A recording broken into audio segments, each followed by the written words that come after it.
name is Jessica, and you are in Apollo Beach. Broke up with your boyfriend, Garrett. Get your motherfucking tea ready. So, two girls come here. I'm gonna tell you a little story. Two girls come in here. They're drunk off their ass. I mean, hiccuping all types of stuff, right? They're sitting here and they're doing all this boo boo boo boo boo. They're talking to me about your stuff, mind you. I don't really want to know about it, but now that I do, I feel an obligation as a woman to tell you. So, apparently, Garrett is sleeping with your best friend, Holly. Holly and Garrett were at a party about 20 minutes ago, and they were canoodling in the room where nobody could see them, but the girl had walked in on them. Okay? Do you know what this means, Jessica? This means that you need to break up with Garrett. This means that Garrett is a two-timing whore. And this also means that your best friend, Holly, we're not playing Captain Sabo. She gotta go, too. She gotta go. Because what does she do? And get this. She knows how you feel about him, but she wants to keep him because she fell in love with him. We gotta get this video to Jessica in a threats. Posh mama. Listen to me. I don't like bullying. And so bullying me isn't gonna work out good for you. T-Tuck, get your tea ready.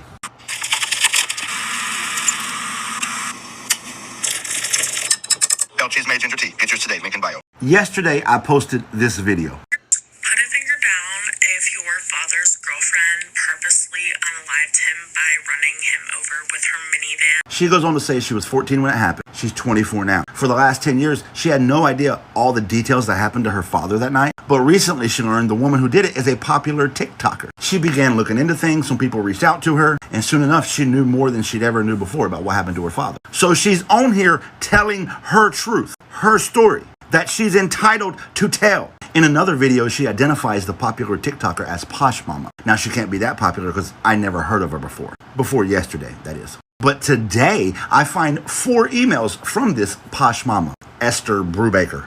She sent them all last night, but I didn't see them until this morning because I don't get real-time notifications of my emails. The first one she leads off with, I'm going to ask you to remove the video above. In other words, I'm going to ask you to silence Genevieve. Then she goes on to tell me a bunch of details about the case and details of abuse that she claims happened to Genevieve. Now, I'm a complete fucking stranger on the internet. These are intimate details of another woman's trauma who was a child when you claim that it happened.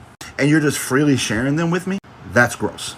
Either you're apathetic to her trauma or you don't care, which I suppose is the same thing. Then I get a second email from her that says I have 2.2 million followers out here, blah, blah, blah, blah, blah. Are you serious? At your big ass age, you're out here flexing your TikTok follower count. If you subtract how many fucks I give from that number, you'll remain at the same number.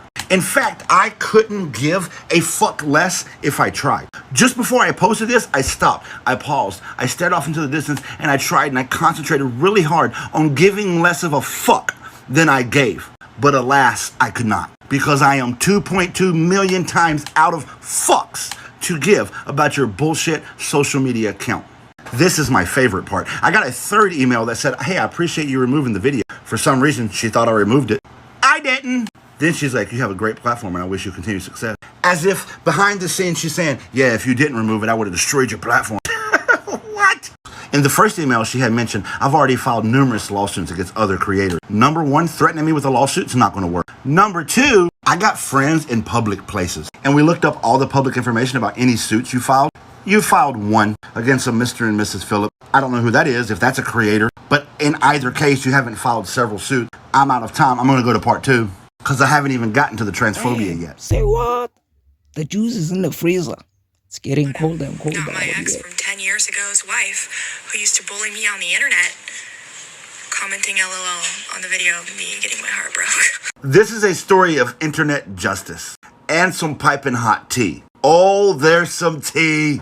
I got the tea, the whole tea, and nothing but the tea. So get your tea ready.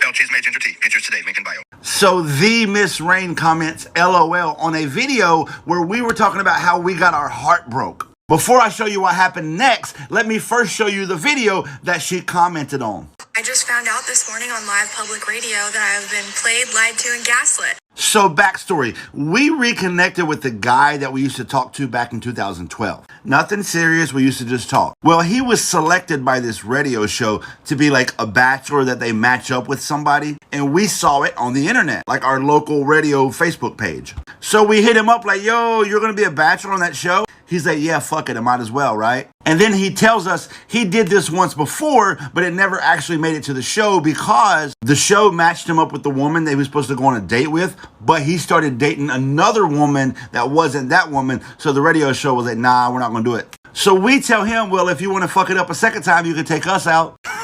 Smooth. So he's like, okay. So we end up going out. We end up hitting it off. So we start dating. He tells us he still has to do that radio date commitment. He's contractually obligated to do the date. And of course, we understand that. But he assures us, like, don't worry about it. I'm just doing it for the show. There's going to be nothing to happen between us. I'm going to go on the date. I'm going to come home. And that's going to be it.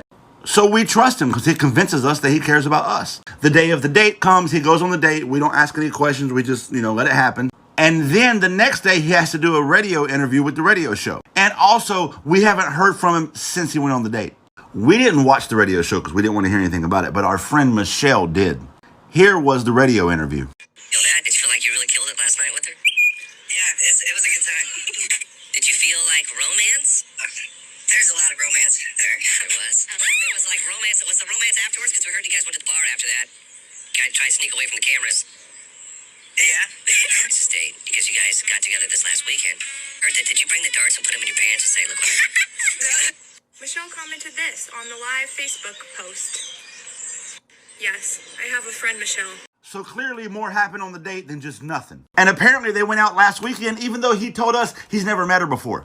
Got caught lying. Our friend Michelle was like, yo, wait a minute, this dude's been taking my girl out on dates. And then he texted us, do you have a friend named Michelle? Because he knew he was busted. So we made a video about what happened, and the Miss Raines commented, LOL. This is our ex from 10 years ago's wife. So listen what happened. The entire internet, like the whole internet, everybody went to her page and commented LOL on all her videos. Like her comment section was nothing but this machine gun blast of LOL, LOL, LOL, LOL. And some comments started eating her ass up and just dragging her.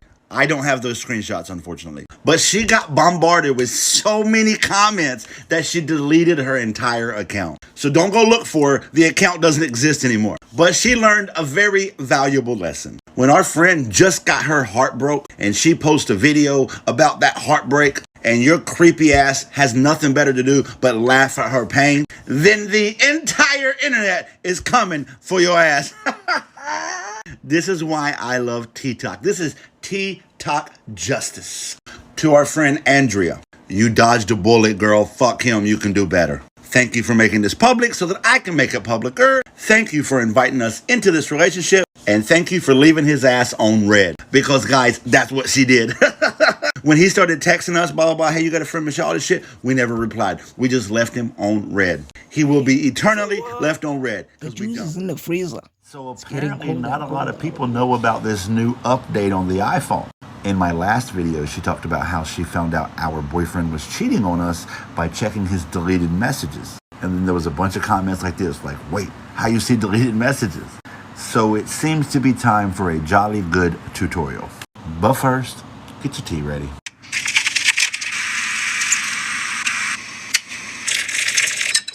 Cheese made ginger tea. Get yours today. Link in bio. And really quick, there really is a link in my bio, and I really do sell that tea. El Chisme ginger tea. But moving on. If you look at the top left hand of your messages screen, you'll see the word edit. And that's my gorgeous wife. Click edit, and the bottom choice is show deleted messages. And no, I'm not showing you my deleted messages. I mean, I don't have any. Bye. Holy shit, TikTok. Get your motherfucking tea ready.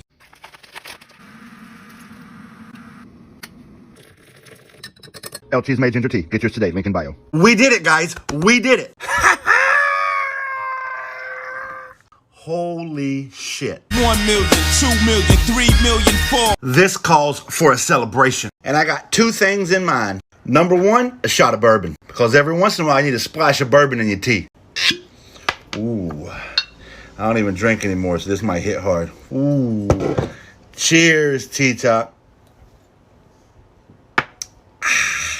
And secondly, a store-wide discount for everything in my store.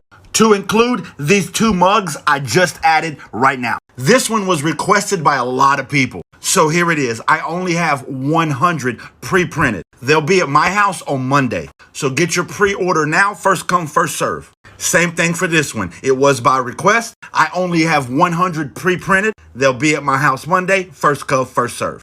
Go to my profile, click on that link, and then click the top one right there. That'll take you to my store where you'll find tea, t-shirts, and mugs. And for the next 24 hours only, if you use discount code 4MIL, you'll get 25% off your entire order. Guys, I cannot thank you enough for 4 million. 4 million friends to drink piping hot tea with. 4 million friends that if you make it public, we're gonna make it publicer. 4 million friends that if you decide to put your relationship online, that's our relationship now. 4 million nosy friends, and we're not ashamed of it. If we're not your cup of tea, as it were, nosy alone, because we're nosy as fuck on this side of TikTok, and we love nosy friends. Love you guys. 1 million, 2 million, 3 million, 4. I was today years old when I found out people don't like ginger. Hold on now, sister. That was a hard R. That R was pretty hard on there. We usually say it with an A. And usually only my fellow red can say it. So we, the black delegation, do intend to respect the request of the ginger community and remove the hard R. But we're going to expect the same grace from you all. When you were speaking of the young lady in the initial video, you referred to her as sister. We refer to our black queens as sister. Hey, brother. As an elder ginger and the head ginger in charge of the ginger delegation, couple things here. First and foremost, I want to apologize on behalf of my fellow fire crotch brethren for his reckless use of the hard R when referring to a sister from the black delegation. Secondly, I want to let you know you can use the hard R when you're saying ginger. We have had this conversation at the delegation so many times. If I have it one more goddamn time, I swear, let me not get worked up. The delegation has long decided it's not the same thing. You can say ginger with the hard ER and it's not offensive. But Mike, the brother who started this whole chain right here, that's Mike. He shows up to the delegation every year on a goddamn high horse about how we gotta say ginger, you can't say ginger no more. And we done told him, Mike, shut the fuck up, man. Nobody cares, you gotta let that shit go. He won't let it go. He's gone rogue. Anyway, brother, look, ginger's fine. We're all good with it. The delegation has spoken many times on it. And Mike, brother, Mike, stop it, man. Stop. Put a finger down if your father's girlfriend purposely unalived him by running him over with her minivan. Whoa! Get your motherfucking tea ready. And you might need a splash of bourbon in it.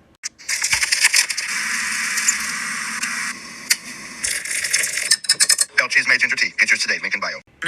Only to leave his lifeless body in the driveway with tire marks on him while she went out to the bar with her ex-boyfriend, only to get drunk and act like everything was okay.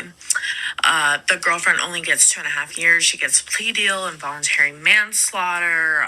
You go many years, almost 10 years, without fully knowing the circumstances or what truly happened, because at the time you were 14 years old and it was very traumatic. So you go all these years without knowing anything, only to get a Facebook message from a random person asking if you know the people involved in the situation. You do some digging, you realize that the girlfriend who unalived your father on purpose, she has a TikTok, and not only does she have a TikTok, but she has over 1 million followers. Oh my God! I had to take a break. Remember when I said you might need a splash of bourbon in your tea? You definitely need a splash of bourbon in your tea. So you look into her videos and you realize that she's telling people she was justified in what she did, that she was a survivor of domestic abuse. And so you decide to speak out against this because it is false. And so not only are you met with horrible comments from her cult-like followers, but she decides to comment that your father was SAing you, which is completely false. And then her followers are saying that your father deserved to be unalived, that he was abusive, that she did her time, and only God can judge. So I just want to know, like, put a finger down if that's ever happened to you. So first of all, friend, my deepest condolences in the loss of your father. I've also lost my father. That's not easy. I think it's gross that you're being harassed for telling your story.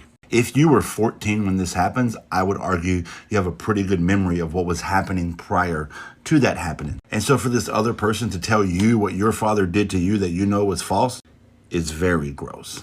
And I saw in the comments where people were saying it was this very particular creator. I've never heard of the creator before, but I'm curious, are the comments right? Like, this is some TT. And you made it public, so you know we make it publicer. This is our mess now, and we are invested.